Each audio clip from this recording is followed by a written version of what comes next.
Right, we are here with my bike. We're going to do a little bit of a tutorial slash fix thing because it is overcharging like hell. I suspect it's the regulator rectifier, which is this thing here. Normally it's not here, it's normally here behind the radiator, but this bracket is an adapter to move it so it gets more airflow and stays cool to extend the lifespan. Unfortunately, this has not happened with this one and it's still died. Step number one, these two 4mm bolts on the seat need to be undone. I did that way too tight last time I done that. That should normally come undone very easily. But there's bolts on each side of the seat, and then once this bolt is undone, then this trim,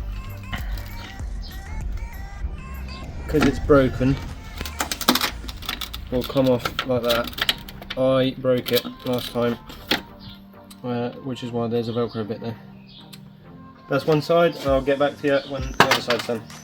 These bolts that you left over, I like to put them back so that we don't lose anything and it all stays in where it's meant to be, so you don't lose it and you don't forget where it goes. Another good trick is to take pictures as you go along so that when you take things apart they go back together correctly. We've got the multimeter.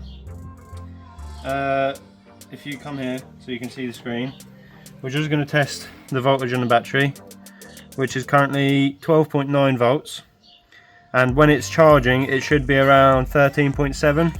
so let's turn the bike on.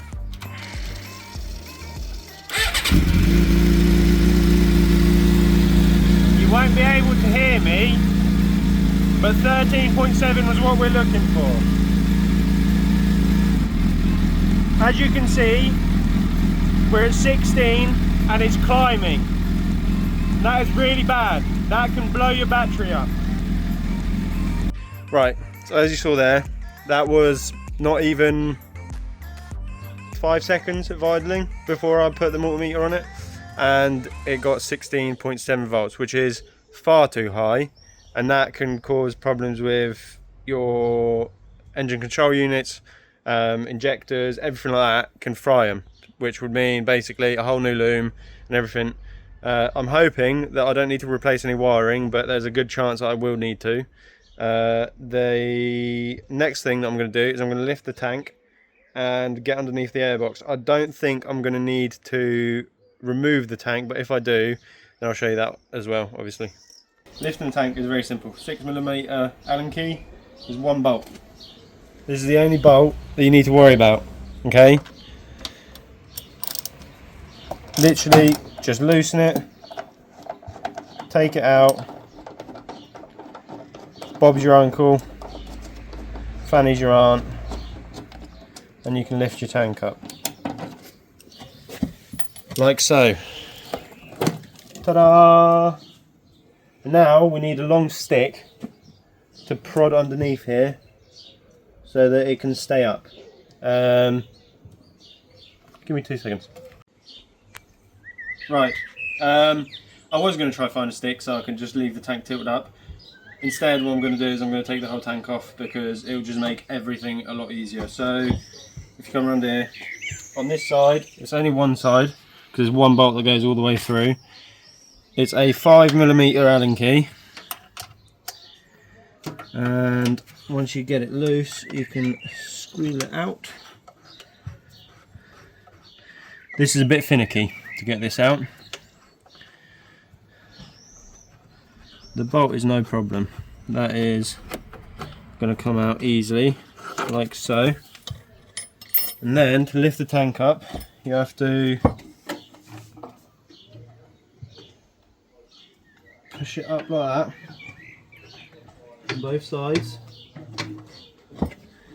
and then come under here.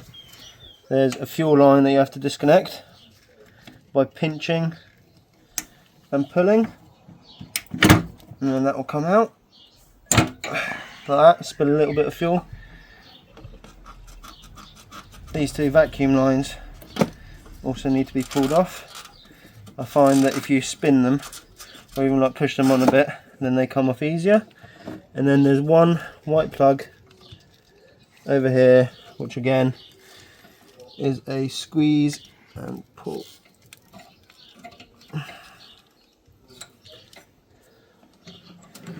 And while you're doing that, try your best not to get the tank stuck.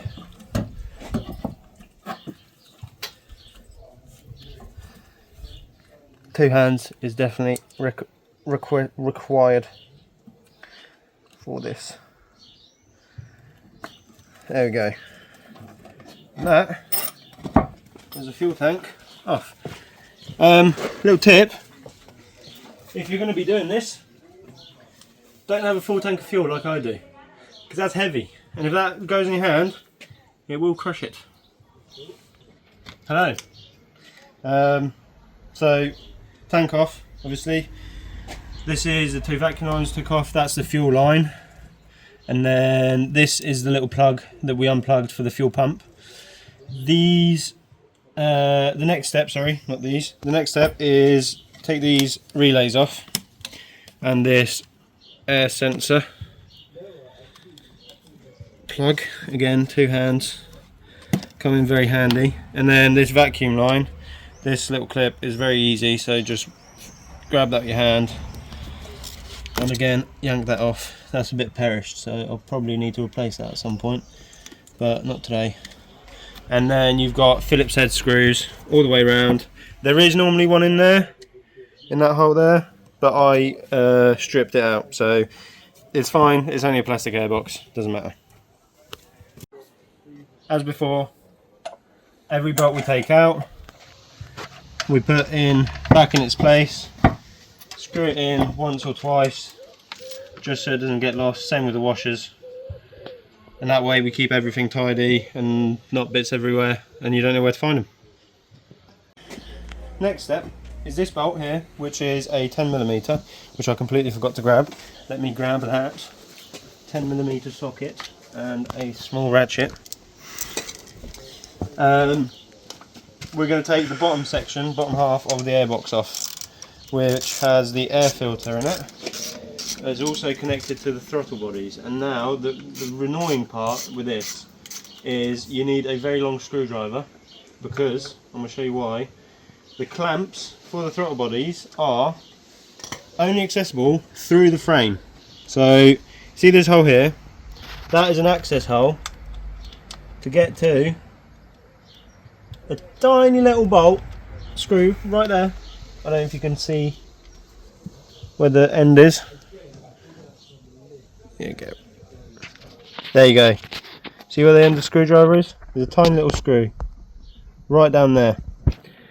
And that you need to loosen. Oh, it's even further. Never mind. It's even further. That was the wrong one. Don't loosen that. I don't know what that does, and I'm not being held responsible. This one. Behind this plug, which is for an injector, there's one side. You need to loosen that bolt a few times.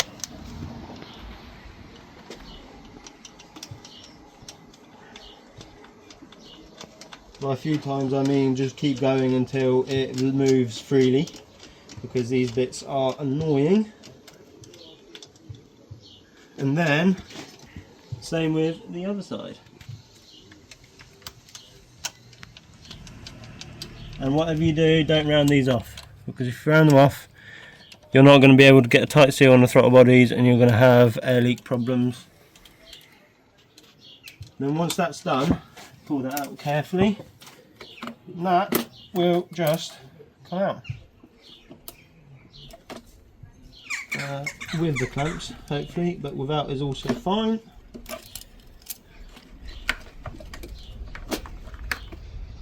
And then vacuum line, again, small little clip that you can just pinch together with fingers, move out the way, pull the line off, and that's it. That's your airbox out.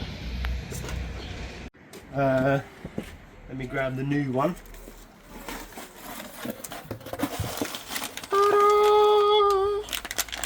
So this comes with new plugs, which we don't need because luckily mine aren't fried completely. this is the new regulator rectifier. As you can see, one plug has 3 pin and one is 4. This one goes to the wiring loom, this one goes to the stator, which is basically the bike's alternator.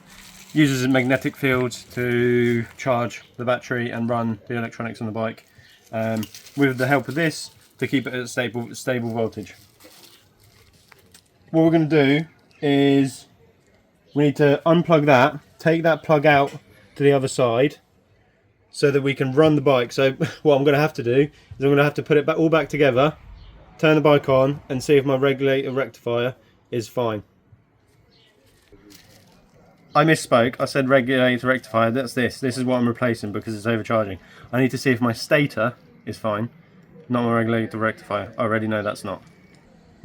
I put it back together because I thought that I'm going to need to run it. Turns out I don't need to run the bike to test this, so I probably should have... Luckily it's all very loose. There's not a single bolt holding it together now. It's just enough to make it run. But if you come around this side, this is the plug, and if we take our multimeter to 200, now we need to test resistance. So between these two, 0 resistance, right? We go to this one.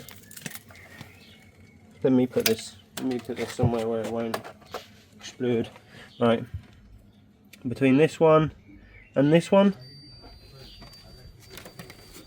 very low resistance, yeah, not even an ohm. Between this one and this one,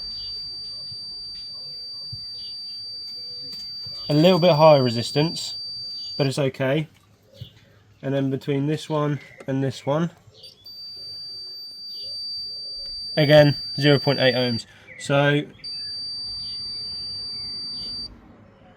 I wonder what the safe limit is. Oh no, that's 0.8 again. So they're all fine. They're all fine. They're all the same. And now what you need to do is ground on the battery ground, so that it's got a good ground point. And then you need to test between each pin for a short. None. None. None. Okay. So that proves that our stator is fine, which means I fit the new regulator rectifier and our battery system will be perfect. So obviously we've tested that, so what I've done is now I've unplugged the other end, which is now leaves these two plugs, which are connected to this bad boy, which should hopefully undo quite easily, because this doesn't need to be tight. And then once that's done, literally 2 simple bolts,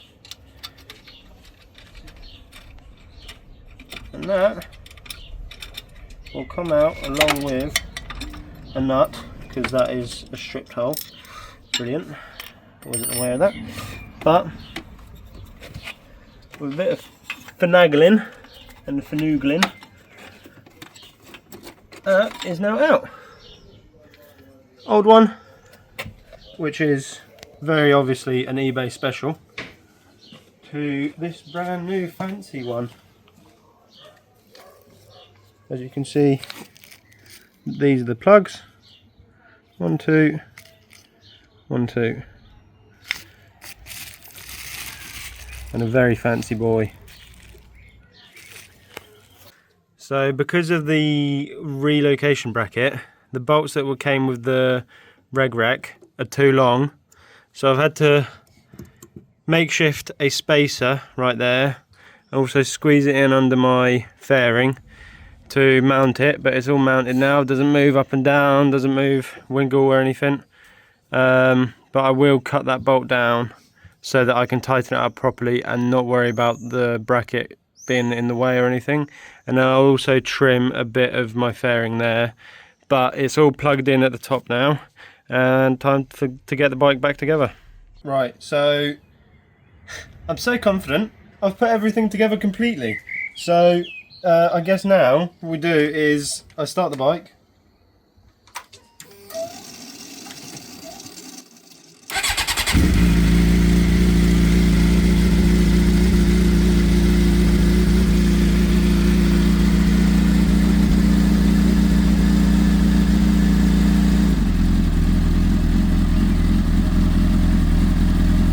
Other way around. But stable voltage.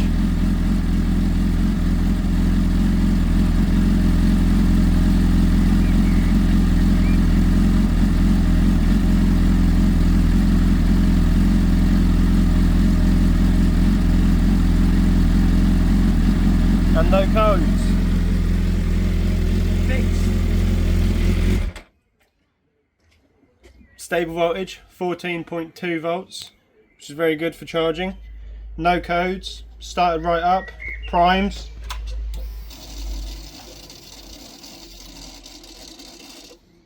Primes, starts. I call that a success.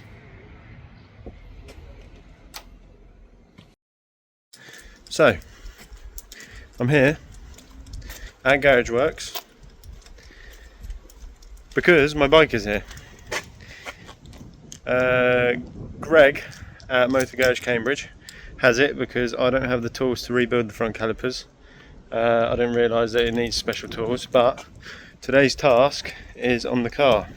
And that is sorting the wiring for the trailer.